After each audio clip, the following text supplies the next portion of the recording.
क्या इंडिया फिर से टूटने वाला है और क्या वजह है जो इंटरनेशनल लेवल पर भी ब्रेक इंडिया मूवमेंट का शोर है।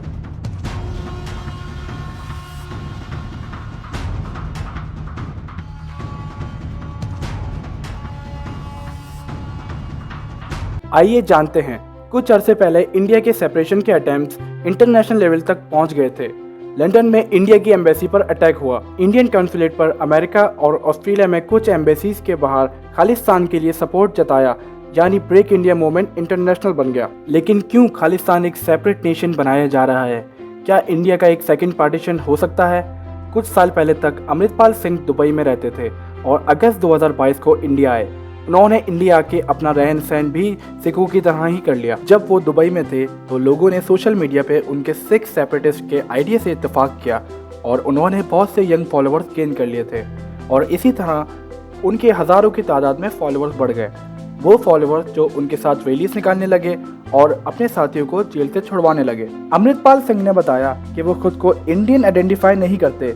एक स्टडी के मुताबिक 30 मिलियन की आबादी में से 15% लोग ड्रग्स कंज्यूम करते हैं। इस मसले के हल के लिए किसी भी पॉलिटिशियन ने जिम्मेदारी नहीं ली।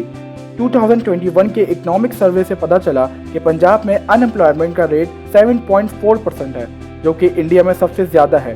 ड्रग्स और अनएम्प्लॉयमेंट के इशू को सामने रखते हुए अमृतपाल सिंह ने एक फ्री खालिस्तान की डिमांड की।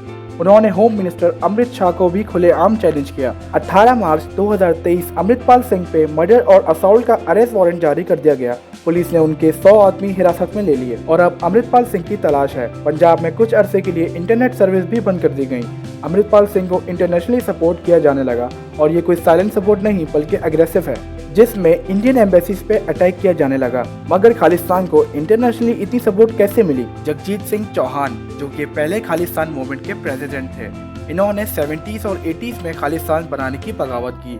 जब सिखों को मिलिटेंसी मिली और खालिस्तान की डिमांड स्ट्रॉन्ग हुई थी, वैसे ही इन्होंने भी लंदन में खालिस्तान की आवाज़ को मजबूत किया। उन्होंने खालिस्तान की गवर्नमेंट बनाने के लिए न्यूयॉर्क टाइम्स में एड भी दिया। 1980 में खालिस्तानी नेशनल काउंसिल भी स्टैब्लिश की। खालिस्तानी पासपोर्ट, स्टैम्प्स और डॉलर भी प्रिंट करवाए।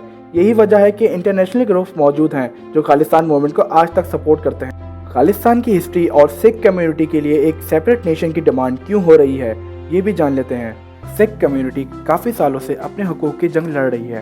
उनकी होली बुक को भी सरेआम जगह जगह फाड़ के फेंका जा रहा था। सिख कम्युनिटी को इंडिया में हमेशा से ही उनके हकूक़ नहीं दिए गए। यही वजह है कि अमृतपाल सिंह ने अलग होने की डिमांड की।